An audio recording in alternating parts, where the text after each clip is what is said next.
শিবিরকে হত্যা করা, শিবিরকে মেরে ফেলা আসলে জায়েজ। নেতা, কর্মী, সাথী সবারই একটা লিস্ট তারা প্রকাশ করে তারা আমাদের সাথে এসে সহাবস্থান রাজনীতি করুক, আমাদের কোনো আপত্তি নেই।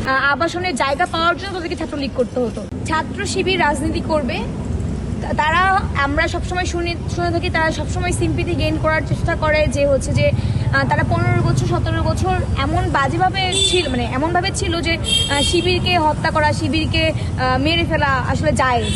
তো সেই জায়গায় এখন কিন্তু ওই সময়টা নেই।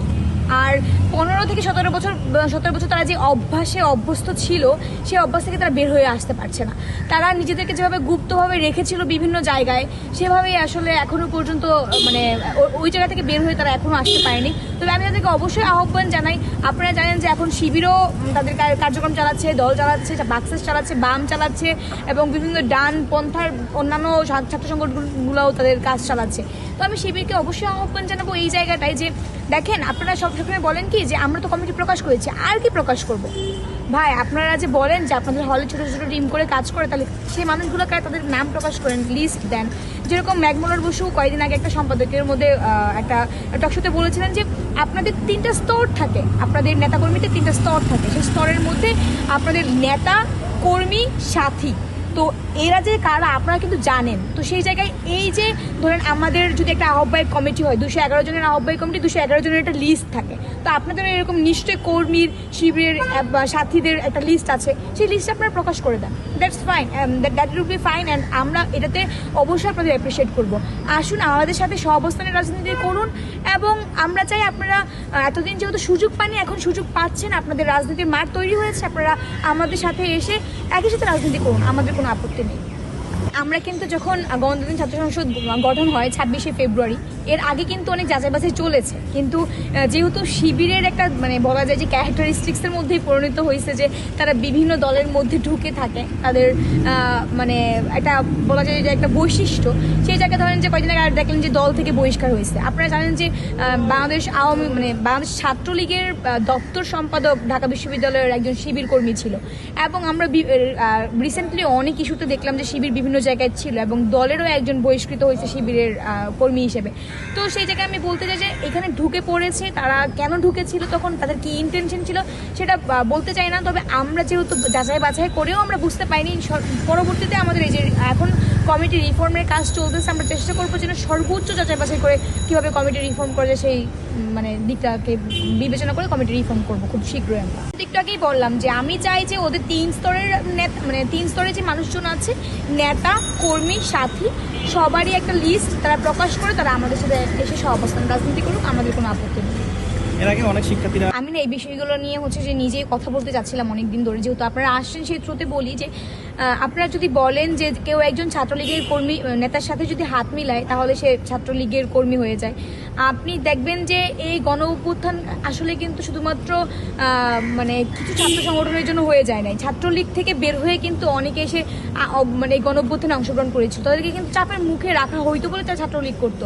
একটা হলে সিটের জন্য তাদেরকে ছাত্রলীগ করতে হতো, একটা আবাসনের জায়গা পাওয়ার জন্য তাদেরকে ছাত্রলীগ করতে হতো। তো সেই জায়গা থেকে তারা ছাত্রলীগের কর্মী হিসেবে থাকতে বাধ্য ছিল। এবং যখন তারা আসলে সুযোগ পেয়েছিল এই গণ অভ্যুত্থানে নিজেদেরকে প্রকাশ করা যে আমরা আসলে ছাত্রলীগ করেছিলাম শুধুমাত্র আমাদের মানে সংকটের জায়গা থেকে বাধ্য হয়ে করেছি, এখন আমরা অবশ্যই দেশের স্বার্থে, বৃহৎ স্বার্থে আমরা ওই জায়গায় নেই, তাহলে কখনো তাদেরকে ওইভাবে দোষারোপ করা যায় না তারা ছাত্রলীগ করেছে এবং সেই ক্ষোভে তারা হচ্ছে যে ফিল্টার ভেঙেছে। কখনো দোষারোপ করা যায় না। যে আপনি জানেন যে যাদের যে কমিটির প্রকাশ, এটা একটা উদাহরণ, ছোট্ট একটা উদাহরণ দিই। ধরেন যে একটা উদাহরণ হচ্ছে এরকম যে আপনারা জানেন যে শিবিরের মতো একটা সবাই বলে স্বতন্ত্র ছাত্র সংগঠন হচ্ছে যে বাংলাদেশ ছাত্রী সংস্থা। তো বাংলাদেশ ছাত্রী সংস্থা কিছুদিন আগে কিন্তু আত্মপ্রকাশ করেছে। তো আত্মপ্রকাশ করার সময় তারা কি করলো, 2 জনের একজন নাম লিস্ট প্রকাশ করলো। কি করলো, মাত্র সভাপতি আর সেক্রেটারির নাম প্রকাশ করেছে।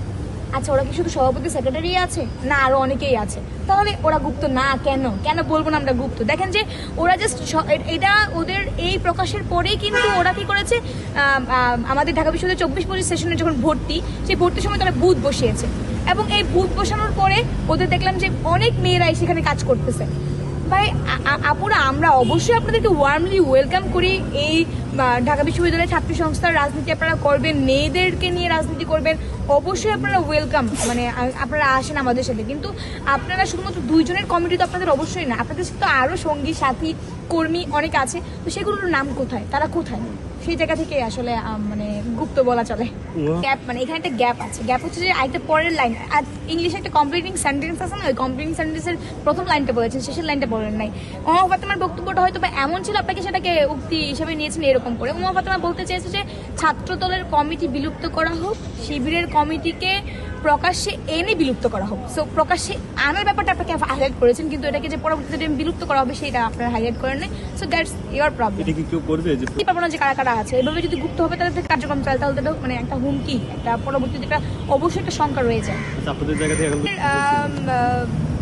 পরিস্থিতি আমার মনে হয় যে এখনো পর্যন্ত খুবই ভালো। আপনারা জানেন যে দেখতে পাচ্ছেন যে আমাদের আশেপাশে চলাফেরা, আমরা শিবিরের সাথেও আছি, আমরা দলের সাথেও আছি, আমরা সবার সাথে খুবই সৌহার্দ্যপূর্ণ আচরণ করতেছি।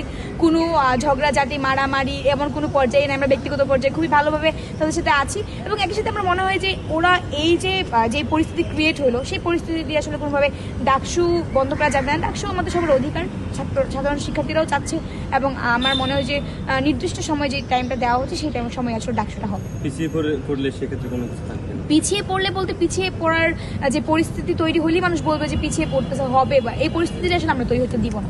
ধন্যবাদ। কি আসলে ঢাকা বিশ্ববিদ্যালয় নেতৃত্ব দিচ্ছে কিনা, চালাচ্ছে কিনা?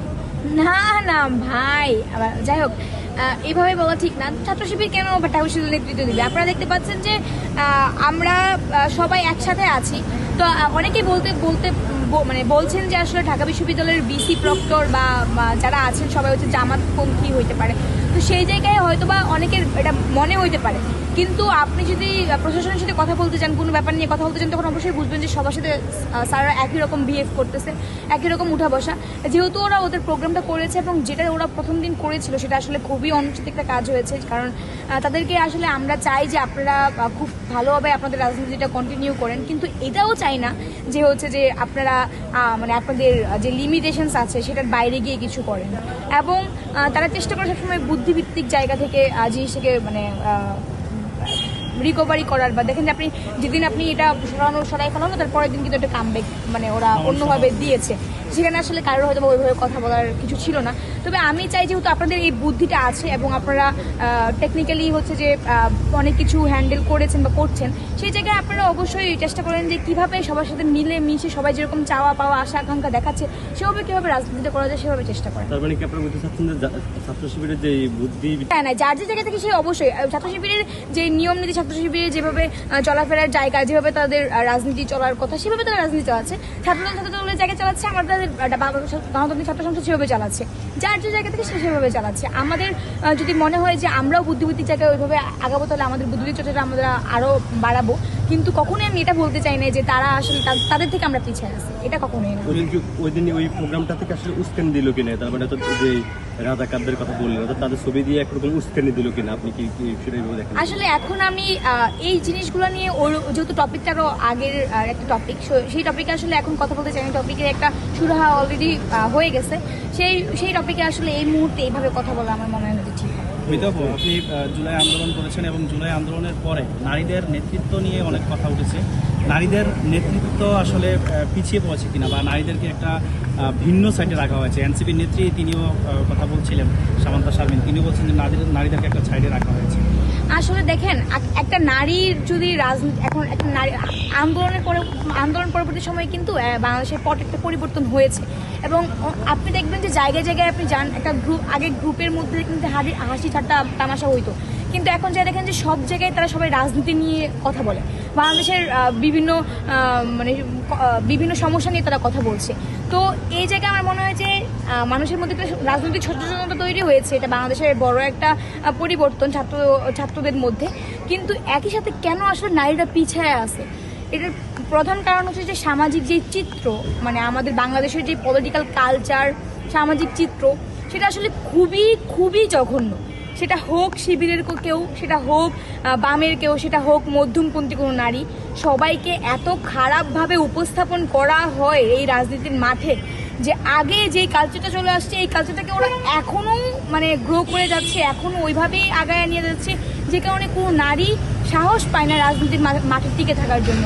এবং এই কারণে দেখা যায় যে কোনো নারী উৎসাহিত হয়ে আসার পরে যখন তো সে এক ধাপ আগায় সেটা 2 ধাপ পিছায় যায়। এবং এই জিনিসগুলো যতদিন পর্যন্ত না বাংলাদেশে পরিবর্তন হবে ততদিন পর্যন্ত আসলে বাংলাদেশের রাজনীতিতে মেয়েরা ওইভাবে আগায় যেতে পারবে না।